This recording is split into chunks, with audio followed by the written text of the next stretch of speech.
بسم اللہ الرحمن الرحیم اللہم صلی علی سیدنا و مولانا محمد النبی الامی وعلی آلہ وصحبہ وبارک وسلم۔ مکتوب نمبر 32۔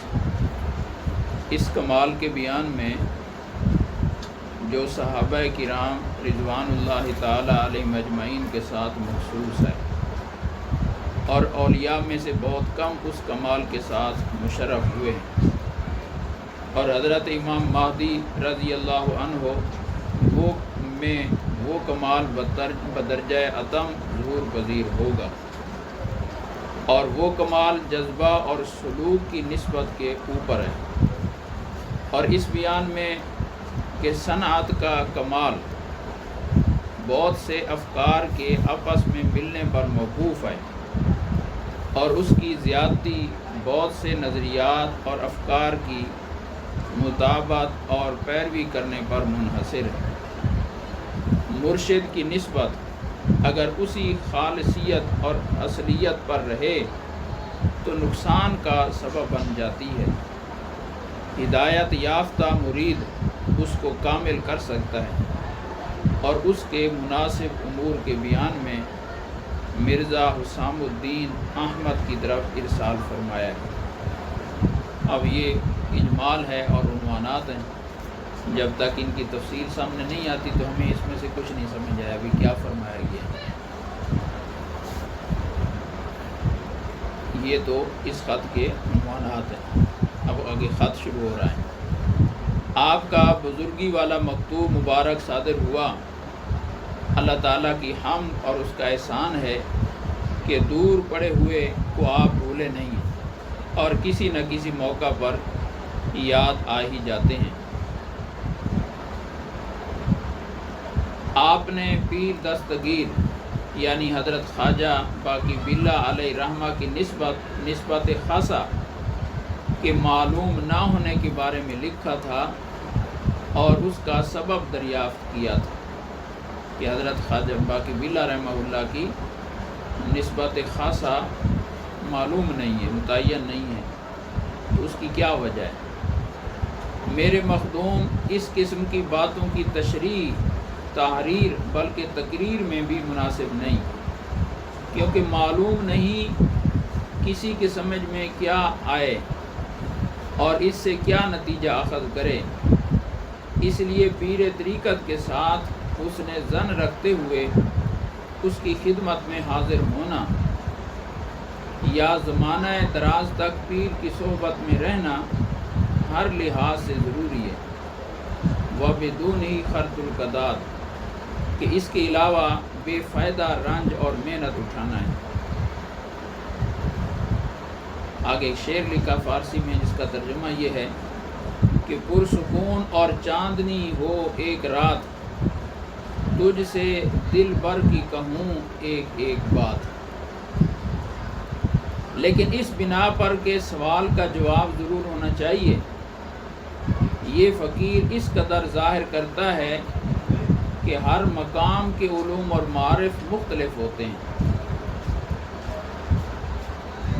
یعنی پہلے تو حضرت نے یہ فرمایا کہ حضرت کی جو نسبت ہے اس کو ظاہر کرنے میں فائدے بھی ہیں، نقصان بھی ہیں۔ جس کی سمجھ میں نہیں آئے گا تو وہ بیچارہ اس کو پتہ نہیں کیا کچھ کہے گا اور کیا کچھ سمجھے گا۔ اس لیے ہر ایک چیز کا ظاہر کرنا کوئی ضروری نہیں ہے، لیکن چونکہ سوال کیا گیا ہے تو اس لیے فرماتے ہیں کہ کچھ میں عرض کرتا ہوں۔ تو یہ فقیر اس قدر ظاہر کرتا ہے کہ ہر مقام کے علوم اور معارف مختلف ہوتے ہیں، اور احوال اور مواجید جدا ہوتے ہیں۔ مقام عربی کا لفظ ہے، مقام کا معنی جائے قیام، کھڑے ہونے کی جگہ۔ مقام کا معنی کھڑے ہونے کی جگہ، کہ آدمی جہاں پر کھڑا ہے۔ اب ایک آدمی نیچے زمین پر کھڑا ہے، ایک پہلی چھت پر کھڑا ہے، ایک تیسری چھت پہ کھڑا ہے۔ اب تینوں دیکھ رہے ہیں اپنے آگے، تو جو پہلی چھت پر کھڑا ہے اس کو جو چیزیں نظر آ رہی ہیں دوسری والے کو اس سے کہیں زیادہ نظر آ رہی ہیں، اور جو چوتھی چھت پہ تیسری پہ کھڑا ہے اس کو اور کئی چیزیں نظر آ رہی ہیں۔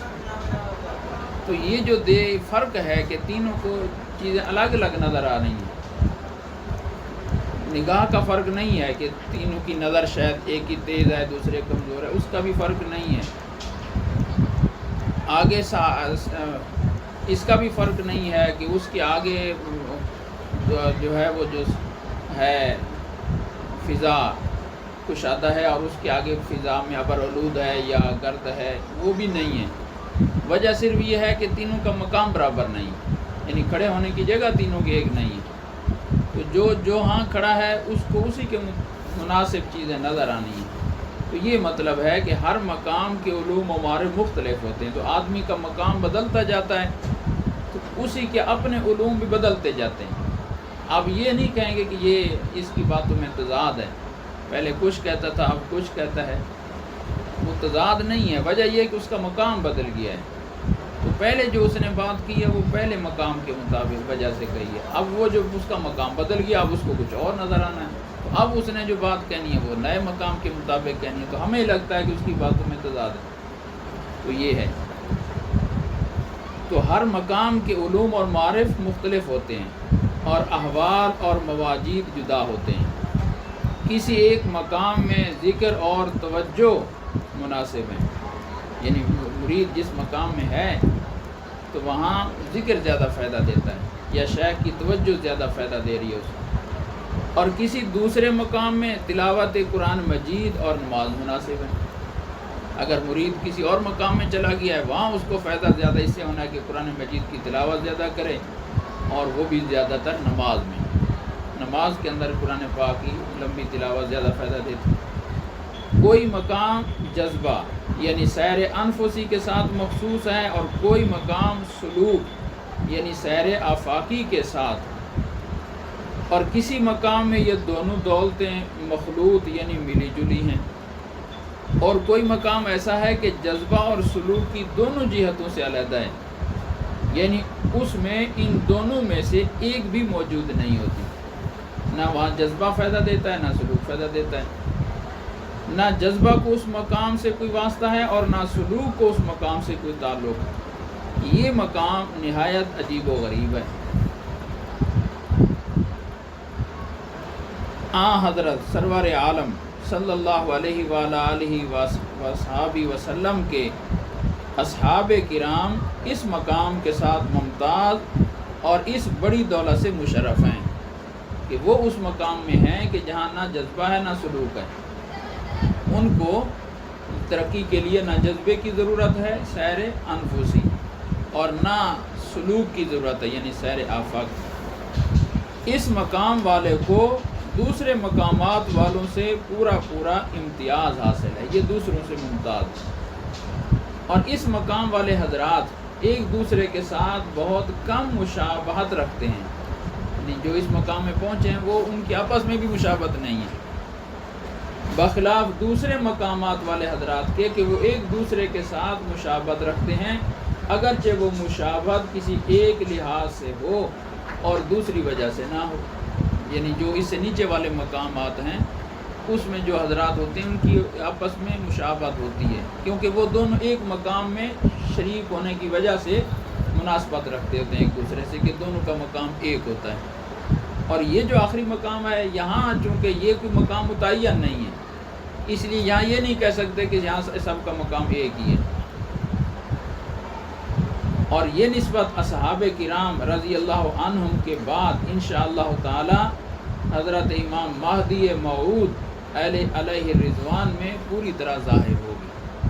تو جو مقام صحابہ کرام کا ہے اس مقام میں وہ جو نسبت ہے وہ نسبت ان میں ظاہر ہوگی. سلسلوں کے مشائخ میں سے بہت کم مشائخ نے اس مقام کی خبر دی ہے، تو کیسے ہو سکتا ہے کہ انہوں نے اس مقام کے علوم اور معارف کے متعلق گفتگو کی. یعنی یہ جو مقام ہے صحابہ کرام کا اس کو بیان بھی بہت کم حضرات نے کیا ہے. تو جب اس مقام کو بیان نہیں کیا تو اس کے علوم و معارف وہ کیسے ذکر کرتے ہیں. ذالک فضل اللہ یؤتیہ من یشاء واللہ ذو الفضل العظیم. حاصل کلام یہ ہے کہ صحابہ کرام کو یہ نادر الوجود نسبت پہلے ہی قدم میں ظاہر ہو جاتی تھی اور ایک مدت گزرنے کے بعد درجہ کمال تک پہنچ جاتی تھی۔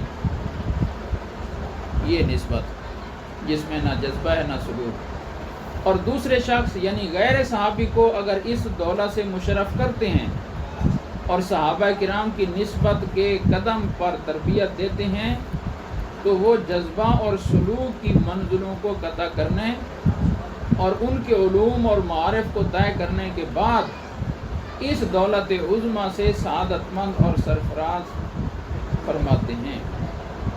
یعنی اگر غیر صحابی کو یہ مقام ملے اور وہ بھی اس مقام تک پہنچے جہاں نہ جذبہ ہے نہ سلوک ہے، پھر بھی فرق ہوگا۔ وہ فرق یہ ہے کہ صحابہ کرام جو اس مقام تک پہنچے ہیں نا، وہ ترقی کر کے نہیں پہنچے کہ پہلے جذبات والا مقام طے کیا، پھر سلوک والا کیا، پھر دونوں سے اوپر چلے گئے۔ انہوں نے نہ کوئی بھی نہیں طے کیا، نہ جذبہ کا کیا نہ سلوک۔ صحبت ہی حضور صلی اللہ علیہ وسلم کی اتنی کامل تھی کہ ان کو ابتدا میں ہی وہ مقام حاصل ہو گیا۔ آج اگر کوئی ولی وہاں تک پہنچتا ہے تو وہ یہ نیچے والے سارے مقام طے کرتے کرتے وہاں پہنچے گا، پھر بھی غیر صحابی کا صحابی سے فرق رہے گا۔ ابتدا میں اس نسبت کا ظہور سید البشر علیہ وعلیہ آلہ الصلوات والتحیات والبرکات والتسلیمات کی صحبت کی برکت کے ساتھ مخصوص تھا کہ جو حضور صلی اللہ علیہ وسلم کی صحبت سے مشرف ہوگا صرف اس کو یہ مقام اور یہ نسبت نصیب ہوگی۔ لیکن ہو سکتا ہے کہ حضرت صلی اللہ علیہ وسلم کے متبعین میں سے بھی کسی کو اس برکت سے مشرف فرما دیں تاکہ اس کی صحبت بھی ابتدا میں اس بلند نسبت کے ظہور کا سبب بن جائے۔ یعنی یہ جو مقام صحابہ کو ملا تو حضور صلی اللہ علیہ وسلم کی صحبت سے ملا ہے۔ تو اس کا مطلب یہ ہے کہ اس مقام کو حاصل کرنے کے لیے صرف ایک ہستی کی صحبت شرط ہے، وہ ہیں حضرت صلی اللہ علیہ وسلم، بس کسی اور کی صحبت سے یہ مقام نصیب نہیں ہوتا۔ لیکن حضرت فرما رہے ہیں کہ بعد میں ہو سکتا ہے کہ حضور صلی اللہ علیہ وسلم کے متبعین میں سے بھی کسی کی صحبت سے اللہ پاک کسی کو یہ مقام عطا فرما دیں۔ شعر ہے جس کا ترجمہ یہ ہے کہ گر کرے امداد پھر روح القدس بس ایک بار، تو دوسرے بھی کر دکھائیں جو مسیحا نے کیا۔ اس وقت اس نسبت میں بھی اندراج النہایہ فی البدایت ثابت ہو جاتا۔ اس وقت اس نسبت میں بھی تو نہایت اب کیا ہے، یہ مقام۔ تو اب جو کسی آج کے کسی شیخ کی صحبت سے یہ چیز ظاہر ہوگی تو کہیں گے کہ یہ اندراج النہایہ فی البدایہ ہو گیا ہے، یعنی ابتدا میں ہی اس کو اس کی صحبت کی وجہ سے وہ آخری مقام مل گیا۔ اس کے مرید کو اگر اللہ پاک آج وہ مقام دے دیتے ہیں کسی شیخ کے مرید کو، وہ جو آخری مقام تھا جس میں صحابہ کرام پہنچے ہیں، تو کہیں گے کہ آج کے فلاں شیخ کی صحبت کی برکت سے اس کو ابتدا میں ہی وہ مقام مل گیا جو آخری مقام۔ تو اس وقت اس نسبت میں بھی اندراج النہایہ فی البدایہ ثابت ہو جاتا ہے، جیسا کہ جذبہ کے سلوک پر مقدم ہونے کی صورت میں ثابت ہوتا ہے۔ یہ مضمون اس بیان سے زیادہ کی گنجائش نہیں رکھتا۔ آگے ترجمہ شعر لکھا، وَمِن بَعْدِ هَذَا مَا يَدِقُّ صِفَاتُهُ وَمَا كَتْمُهُ أَخْطَى لَدَيْهِ وَأَجْمَلُ۔ بعد ترجمہ، بعد ازاں باریک ہیں اس کی صفات، ان کے ہے پوشیدہ رکھنے میں نجات۔ اس کے بعد اگر ملاقات نصیب ہوئی اور سننے والوں کی جانب سے سننے کا نیک گمان معلوم ہوا تو انشاءاللہ تعالی اس کی نسبت کچھ بیان کیا جائے گا۔ وَهُوَ سُبْحَانَهُ الْمُوَفِّقُ، کہ اللہ سبحانہ و تعالی ہی توفیق بخشنے والے ہیں۔ یعنی اشارہ فرما رہے ہیں کہ اللہ پاک نے اس فقیر کو حضرت فرما رہے اپنے بارے میں کہ یہ نعمت عطا فرمائی ہے کہ ان کی صحبت میں یہ تاثیر ہو کہ جیسے نقشبندی سلسلے میں جذبہ، یعنی جو دوسرے سلاسل میں جو آخری مقام ہے جذبہ، تو ہمارے سلسلے میں وہ ابتداء میں نصیب ہو جاتا ہے جذبہ. تو جیسے وہ اس کے بارے میں ہم نے کہا کہ یہ آخری سبق شروع میں مل گیا، آخری مقام، تو اس سے اگلا جو مقام ہے آخری، جو صحابہ کرام رضی اللہ تعالیٰ عنہ کو نصیب ہوا حضور صلی اللہ علیہ وسلم کی برکت سے، کہ جو جذبہ اور سلوک دونوں سے مافوق نسبت ہے، تو وہ بھی اگر کسی کو نصیب ہو جائے تو وہ صحبت کی برکت سے نصیب ہوگی، سلوک طے کرنے کی بنیاد پر نہیں ہوگی. آپ نے بعض دوستوں کے بارے میں لکھا تھا، اس فقیر نے ان کی لغزشوں کو معاف کر دیا. کچھ سفارش کی ہوگی. حق سبحانہ و تعالیٰ سب سے زیادہ رحم کرنے والا ہے، وہ بھی معاف فرمائے. لیکن آپ ان دوستوں کو نصیحت فرما دیں کہ حضور اور غیبت میں اس فقیر کو آزار اور تکلیف دینے کے درپے نہ ہوا کریں اور اپنی وضاقتہ اور حالتوں کو نہ بدلیں. اپنی وضاقتہ اور حالتوں کو نہ بدلیں. 2 لفظ لکھیں. لیکن آپ ان دوستوں کو نصیحت فرما دیں کہ حضور اور غیبت میں، یعنی سامنے ہوں تو بھی تکلیف نہ دیں، اگر دور ہوں تو بھی تکلیف نہ دیں. تکلیف کی کیا شکل ہے؟ آزار اور تکلیف دینے کے درپے نہ ہوں اور اپنی وضاقتہ اور حالتوں کو نہ بدلیں. اگر وضاقتہ شریعت کے مطابق نہیں رکھتے اور اسی طرح سے سامنے آ جاتے ہیں تو یہ تکلیف کا باعث بنتے ہیں. تو یہ تو سامنے کی تکلیف. تو غیبت کی حالت میں بھی تکلیف نہ دیں، یعنی عدم موجودگی میں، اور اس میں جو دوسرا لفظ ہے کہ اپنی حالت کو نہ بدلیں، یعنی جو اپنے گناہ ہیں ان کو چھوڑ دیں اور نیکیوں کے گناہوں میں مبتلا نہ ہوں، ورنہ ان کے گناہوں کے جو اثرات ہیں وہ اور منکشف ہو جاتے ہیں شیخ پر بعض دفعہ اللہ تعالیٰ کی سے، تو اس سے پھر وہ غیبت میں نقصان دیتے ہیں. جو غائب ہوتے ہیں اور غائب ہونے کے باوجود وہ ایذا کا باعث بنتے ہیں. شیخ عالم الغیب نہیں ہے، لیکن چونکہ ایک نسبت ہے، رابطہ ہے شیخ اور مرید کا، اس رابطے کی برکت سے پھر بہت ساری چیزیں ایک دوسرے پر کھل جاتی ہیں.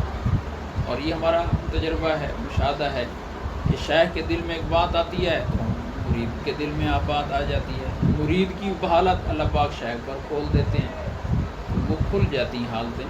تو اس لیے فرما رہے ہیں کہ یہ بھی تکلیف کا باعث ہے.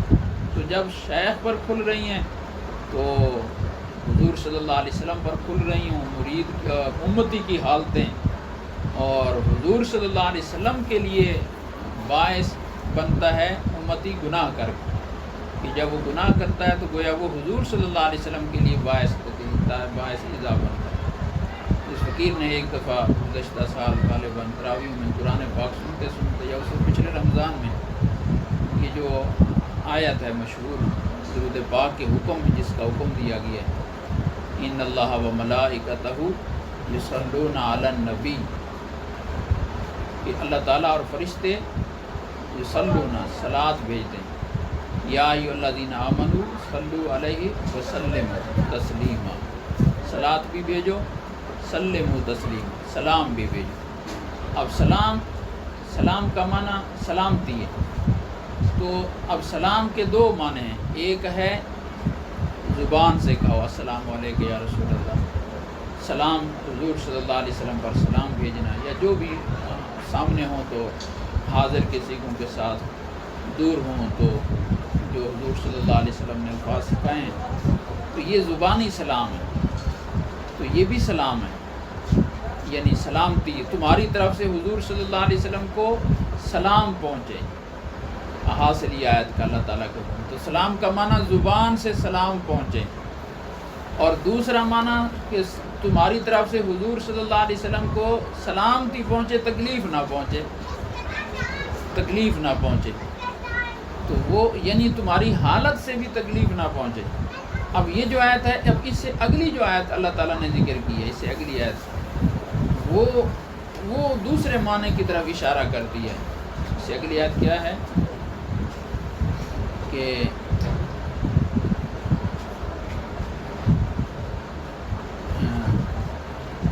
یؤذون رسول اللہ لعنہم اللہ، اس طرح کی آیت ہے.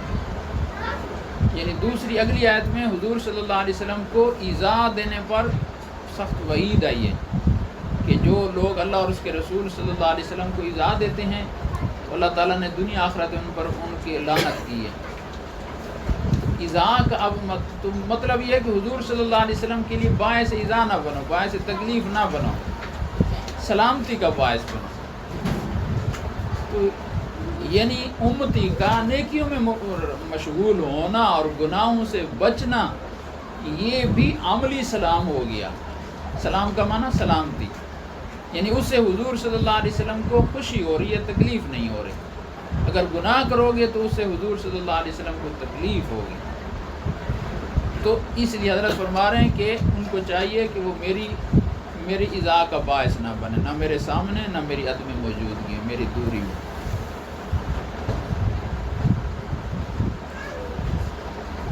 آپ نے میاں شیخ اللہ داد کے بارے میں خاص طور پر لکھا تھا۔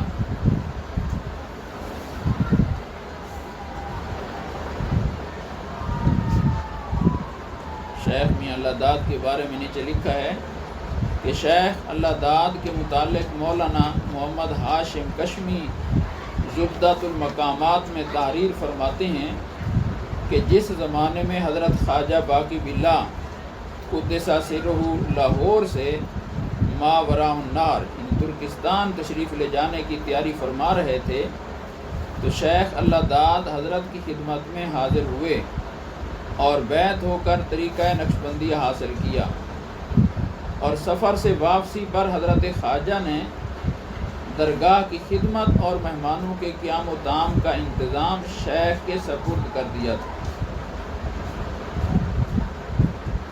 یعنی یہ حضرت کے شیخ حضرت امام ربانی رحمہ اللہ کے شیخ حضرت خواجہ باقی باللہ رحمہ اللہ کے متعلقین میں سے اور خدام میں سے، تو ان سے بھی شاید کوئی اس طرح کی غلطی ہوئی تو ان کی سفارش بھی انہوں نے لکھی ہے۔ فقیر کو اس میں کچھ مذائقہ نہیں ہے، لیکن مشار الیہ شیخ اللہ داد مذکور کے لیے اپنی وضع تبدیل کرنے سے نادم ہونا ضروری ہے، کیونکہ ان ندم توبۃ کہ ندامت ہی توبہ ہی ہے، شفاعت معافی چاہنا یہ ندامت کی فرع ہے۔ بہرحال فقیر اپنی طرف سے معاف کرتا ہے، دوسری جانب کو آپ جانیں، ان کے احوال کی اصلاح کے لیے آپ کوشش کریں۔ فقیر اس پر معافی چاہتا ہے۔ اب یہ ہوتا ہے کہ چونکہ وہ حضرت کے اب مرید بھی ہو گئے اور کچھ زمانے تک پیر بھائی بھی رہے، تو جب وہ پیر بھائی رہتے ہیں تو پھر ان کے لیے پوری طرح مرید ہونا مشکل ہو جاتا ہے، وہ پوری طرح اور اطاعت میں اور محبت میں آنا یہ آزمائش ہو جاتی ہے اس کے لیے۔ تو شاید اس وجہ سے وہ بیچارے پھر وہ پورا فائدہ نہیں اٹھا سکتے جو ان کو فائدہ اٹھانا چاہیے۔ شیخ سے فائدہ اٹھانے کے لیے ہمارے حضرت برکاتہم العالیہ فرماتے ہیں کہ پانی ہمیشہ اوپر سے نیچے کی طرف آتا ہے، تو جو مرید اپنے آپ کو نیچا نہیں سمجھتا، اپنے شیخ سے برابر کا سمجھتا ہے کہ یہی ذہن میں رکھتا ہے کہ یہ میرے پیر بھائی ہیں، یہ میرے پیر بھائی ہیں، وہ پھر اس فیض سے محروم رہتے ہیں، وہ پیر بھائی کے چکر میں جو رہتے ہیں وہ نہیں پا سکتے۔ چنانچہ ہمارے حضرت قبلہ سید علاء الدین شاہ سے رحمۃ اللہ علیہ کی جماعت میں جب حضرت کو اللہ تعالیٰ نے یہ مقام اس پر بٹھایا حکم سے، تو بہت سارے ساتھی محروم رہ گئے صرف اسی غلط فہمی میں کہ یہ ہمارے پیر بھائی ہیں، اور حضرت محمد شاہ سے رحمۃ اللہ علیہ کے مرید تھے، یہ بھی حضرت کے ہی مرید ہیں، تو ہمارے پیر بھائی ہیں، تو اس پیر بھائی ہونے کی وجہ سے وہ محروم ہو جاتے۔ دوسرے یہ کہ سرہند کو اپنا گھر تصور فرمائیں، محبت کا تعلق اور پیر بھائی ہونے کی نسبت اس قسم کی نہیں ہے کہ عارضی باتوں سے ٹوٹ جائے۔ زیادہ کیا لکھوں، والسلام۔ مخدوم زادے اور گھر کے سب حضرات دعا کے ساتھ مخصوص ہیں۔ اس خط کے لکھنے کے بعد دل میں خیال آیا کہ دوستوں کی لغزشوں اور ان سے معاف کر دینے کے بارے میں بات کو زیادہ وضاحت کے ساتھ لکھا جائے، کیونکہ مختصر طور پر لکھنے میں بات صاف نہیں ہوئی، نہ معلوم کیا سمجھا جائے۔ میرے مخدوم معاف کرنا اس وقت سمجھا جائے جب کہ وہ لوگ ان وضع قطع کو برا جانیں اور ان سے پشیمان ہوں، ورنہ معافی کی گنجائش نہیں ہے۔ شاید انہوں نے کوئی وضع قطع سنت کے خلاف اپنا لی ہوگی۔ اور آپ نے لکھا تھا کہ پیر دستگیر حضرت خواجہ باقی باللہ قدس سرہ نے یہ مقام یعنی خلافت دہلی کی سجادگی، خلافت دہلی کی سجادگی یعنی دہلی کی جو خانقاہ تھی اس کا سجادہ نشین بنایا۔ ان لوگوں کی موجودگی میں شیخ اللہ داد کے سپرد کیا تھا۔ یہ مقام یعنی حضرت خواجہ باقی باللہ رحمہ اللہ نے خلافت دہلی کی سجادگی ان لوگوں کی موجودگی میں شیخ اللہ داد کے سپرد کیا تھا۔ یہ انہوں نے شاید لکھا ہوگا۔ تو یہ ایک بات ذرا وضاحت چاہتی ہے۔ اگر انہوں نے سپرد کرنا اس معنی میں کہا ہے کہ فقراء اور آنے جانے والے لوگوں کی خدمت کرے اور ان کے کھانے پینے کا خیال رکھے تو یہ بات ماننے کے قابل ہے۔ دہلی کی خانقاہ سپرد کرنے کا مطلب اگر یہ تھا کہ ان کی رہائش کا، ان کے کھانے کا خیال رکھنا ہے، ان کی خدمت کرنی ہے، تو یہ واقعتاً میں مانتا ہوں کہ حضرت نے سپرد کیا تھا۔ اور اگر اس معنی میں کہا ہے کہ طالبان طریقت کی تربیت کرے اور پیری کی گدی پر بیٹھے تو یہ بات قابل تسلیم نہیں ہے۔ حضرت نے ان کو لنگر کا خادم تو بنایا تھا، شیخ بنا کر نہیں بٹھایا تھا کہ یہ جو طالبان طریقت ہیں تو ان کی بھی وہ دستور کریں، تربیت کریں۔ اور آخری مرتبہ کی ملاقات میں حضرت پیر و مرشد قدس سرہ نے اس فقیر سے فرمایا تھا کہ تم تجویز کرو کہ شیخ اللہ داد ہماری جانب سے جا کر بعض طالبوں کو ذکر بتائے اور بعض طالبوں کے حالات ہم تک پہنچائے۔ تم تجویز کرو، یعنی حضرت نے اس فقیر سے مشورہ مانگا۔ حضرت فرماتے ہیں کہ میرے شیخ نے اس فقیر سے مشورہ مانگا کہ تم بتاؤ کہ شیخ اللہ داد کو اس خدمت پر ہم مقرر کر دیں، کہ ان کے لیے کچھ مشروط کر دیں کہ اگر اس طرح کا مرید آئے تو اس کو خود ذکر سکھا دیا کرو، اور اگر اس طرح کا مرید آئے تو اس کو ہمارے پاس لے آیا کرو، خود نہ سکھایا کرو۔ ہوتے ہیں بعض حالات، کوئی عالم آ گیا، کوئی کسی اور شیخ سے خلافت یافتہ آ گیا، تو وہ ذرا اچھی حالت والے استعداد طالب اگر آ جائیں تو اس کو ہمارے پاس لے آؤ، عام آدمی آ جائے تو اس کو خود ذکر سکھا دو۔ تو ذرا فرماتے ہیں میرے شیخ نے مجھ سے یہ مشورہ مانگا تھا،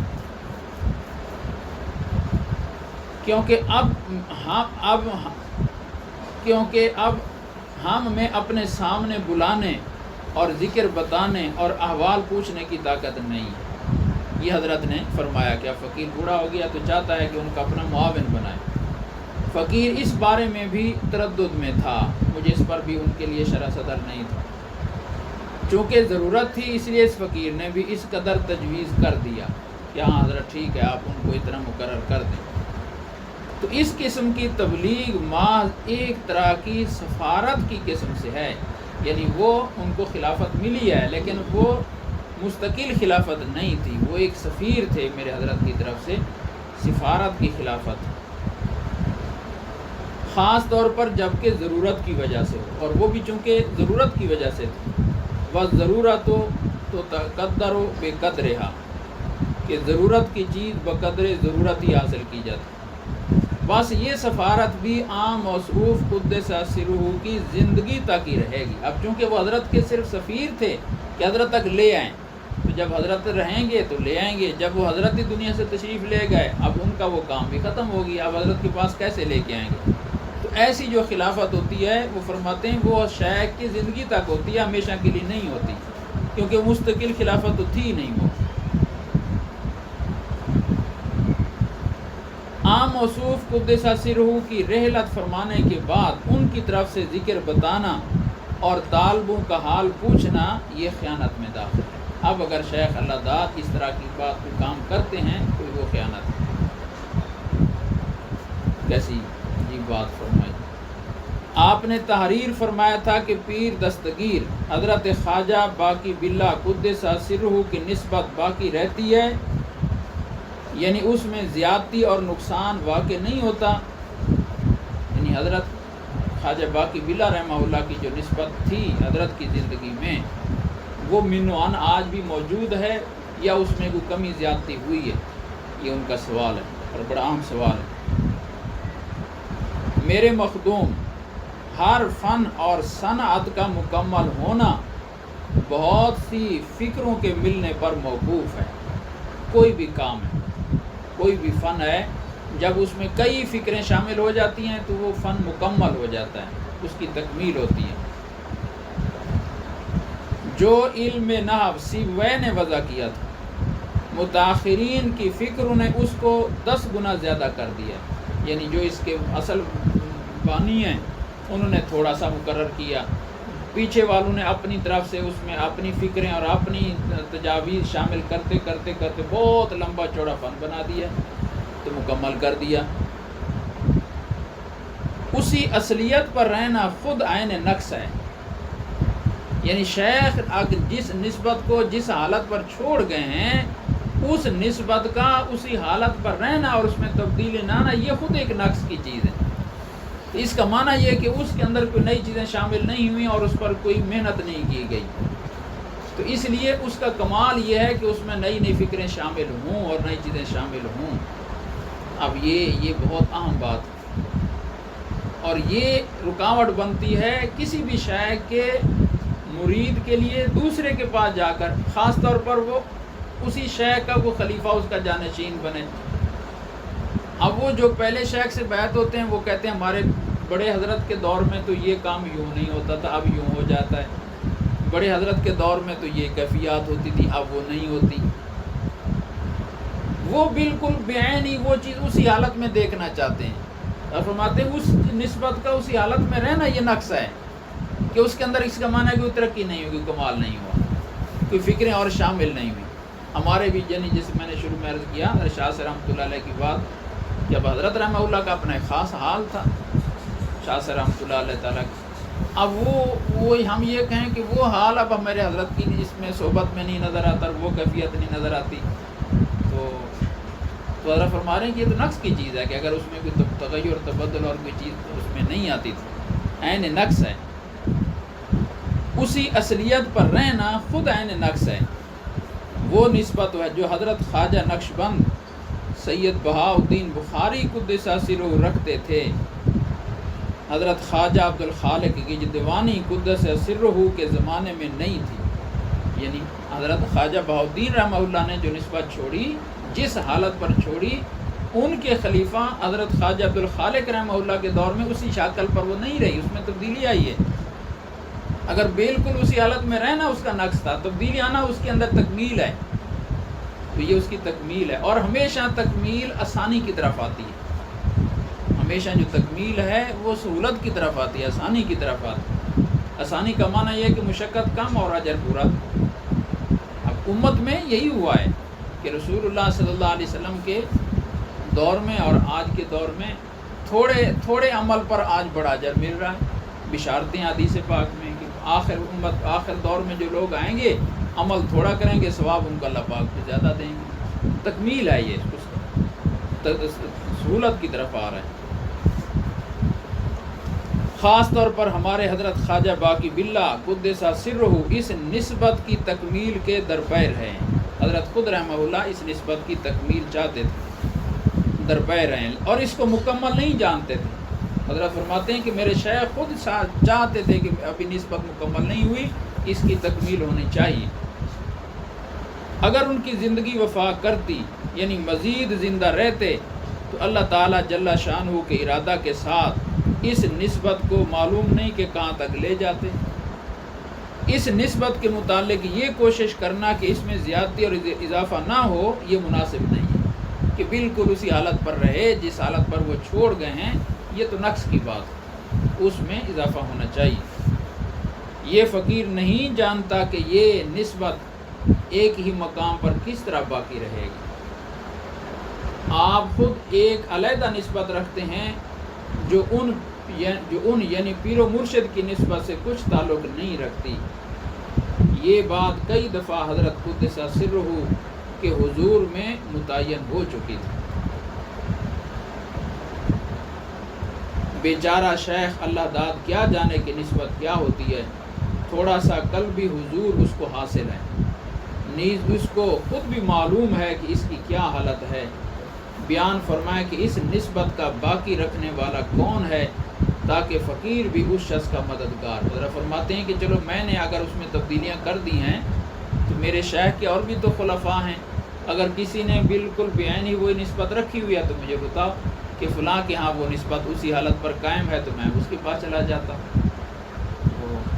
یعنی یہ جو ہمارے حضرت دام برکات ہوں کہ جو پرانے یعنی ساتھی ہیں، اور اس میں حضرت دام برکات خود اس میں کئی دفعہ اظہار فرماتے ہیں کہ اب وہ حلقے کی وہ کیفیت، جو حلقے کی کیفیت حضرت شاہ سے رحمۃ اللہ علیہ کے حلقے میں ہوتی تھی وہ میرے حضرت میں نہیں ہوتی۔ اس فقیر نے کئی دفعہ حضرت سے عرض کیا کہ دیکھیں میرے حضرت کا عموماً بیان ہوتا ہے، حضرت شاہ سے رحمۃ اللہ علیہ کا اس نوعیت کا بیان نہیں ہوتا تھا، اس طرح کا عالمانہ بیان جس میں علماء فائدہ اٹھائیں اور علمی تقریر ہو اور مدلل تقریر ہو اور عقائد کی اصلاح کی اور خاص طور پر اعلاء کلمت اللہ کی، غلبہ اسلام کی، حقانیت اسلام کے دلائل، یہ چیزیں شاہ سے رحمۃ اللہ علیہ کے دور تقریر میں نہیں ہوتی تھی۔ بہت زیادہ ذرا بیان فرماتے تو اولیاء اللہ کی حکایات پڑھ دیتے تھے کسی کتاب سے اور اس کے متعلق کچھ بیان فرما دیتے تھے، لیکن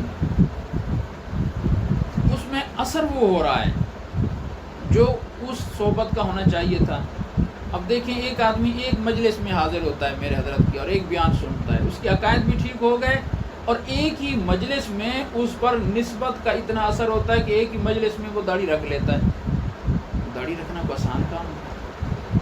آخر اس تقریر سے اس کے اندر کوئی نسبت منتقل ہوئی ہے تو اس کو اتنی بڑی تبدیلی اپنے اندر کرنے کی ایک جسارت ہو رہی ہے، حوصلہ ہو رہا ہے، ورنہ یہی تقریریں عام علماء بھی تو کرتے ہیں۔ اب وہ کسی سے اس طرح سے تھوڑی سی ایک دم مجلس کر کے وہ یوں اتنی بڑی انقلاب اس کے اندر پیدا کر کے دکھائیں کہ وہ نمازی بھی بن گیا، اس نے داڑھی بھی رکھ لی اور اس کی ساری زندگی میں تبدیلی آ گئی ہے، تو عام علماء میں یہ چیزیں نہیں ہوتی۔ تو اس کا کیا حاصل ہوا کہ اب اگلے مرید کو ذکر کی اتنی محنت نہیں کرنی پڑ رہی جتنی میرے شاہ سے رحمۃ اللہ علیہ کے دور میں کرنی پڑتی تھی۔ محنت مرید کی کم ہو گئی لیکن فائدہ اس کو وہ پورا ہو گیا، فائدہ اس کو پورا حاصل ہو گیا، محنت بھی اس کی کمی ہو گئی، نسبت اس کو پوری نصیب ہو گئی، تو آسانی کی طرف وہ نسبت منتقل ہوئی ہے۔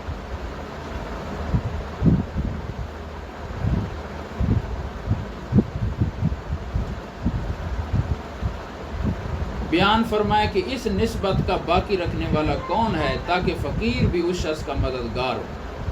واقعات کا کچھ اعتبار نہ کریں کیونکہ وہ تو خیالی ہیں اور کچھ صداقت نہیں رکھتے۔ واقعات یعنی خوابوں کا، کشف کا، کہ فلاں کو خواب آیا، فلاں کشف میں دیکھتا ہے وہ یہ ہو گیا ہے وہ ہو گیا ہے، حضرت فرماتے ہیں ان کا دار و مدار نہیں ہے۔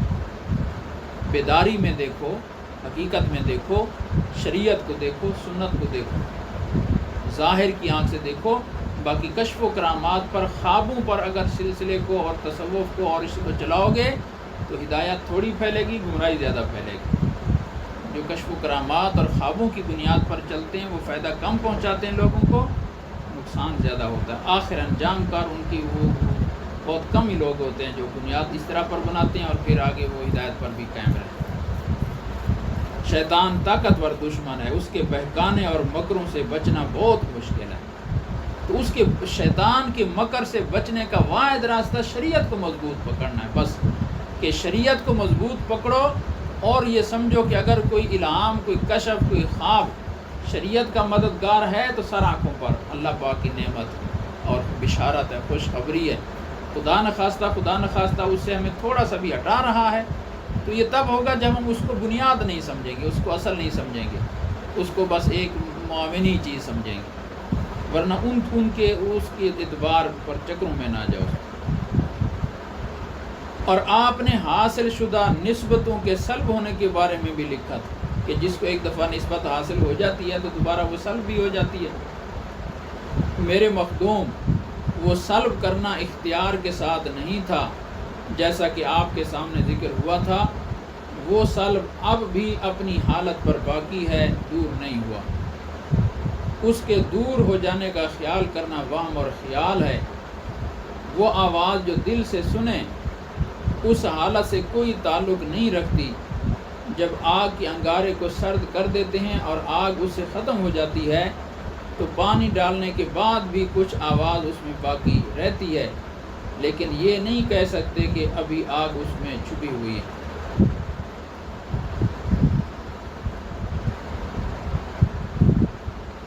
یعنی اب بعض کی نسبت سلب کی حضرت نے اور خلافہ شاید واپس لی ہے، تو فرماتے ہیں کہ وہ میرے اختیار میں نہیں تھی، یعنی ان کی طرف سے کوئی تکلیف اتنی آئی کہ وہ دل جو ہے اس سے بجھ گیا ان کی طرف سے۔ اور اب اگر وہ پانی ڈالتے ہیں، یعنی اس میری تکلیف پر پانی ڈالنے کا معنی ہے کہ معافی مانگتے ہیں اور اس میں رجوع کرتے ہیں، تو اب وہ جو دل بجھ گیا ہے اب اس پر پانی ڈالو گے تو فائدہ کوئی نہیں ہے، فائدہ کوئی نہیں ہے اس کا، یعنی وہ اتنا وہ دل کا دوبارہ انشراح جو پہلے تھا اب وہ وہی ہو جائے، وہ میرے اختیار میں نہیں ہے، یعنی میں اپنے دل کو ان کی طرف سے اسی طرح سے صاف کر لوں جیسے پہلے صاف تھا، وہ اختیار سے باہر کی چیز ہو، غیر اختیاری چیز ہو جاتی ہے۔ واقعات کا کچھ اعتبار نہیں ہے، یہ بات اگر آج پوشیدہ ہے تو انتظار کریں، کل انشاءاللہ تعالی ظاہر ہو جائے گی۔ چونکہ آپ نے مبالغہ کے ساتھ لکھا تھا اس لیے ضروری سمجھتے ہوئے اس کے جواب میں یہ بات لکھی گئی ہے، ورنہ بے موقع بات کرنے کی فرصت کہاں تھی۔ حق تعالی ہمیں بھی اس کی سمجھ اور نصیب فرمائے، اور اپنے مشائخ کے ساتھ صحیح نسبت کے ساتھ، ادب کے ساتھ، محبت کے ساتھ اللہ پاک جوڑے رکھے اور اس نسبت میں سے حظ وافر عطا فرمائے۔ وآخر دعوانا الحمدللہ۔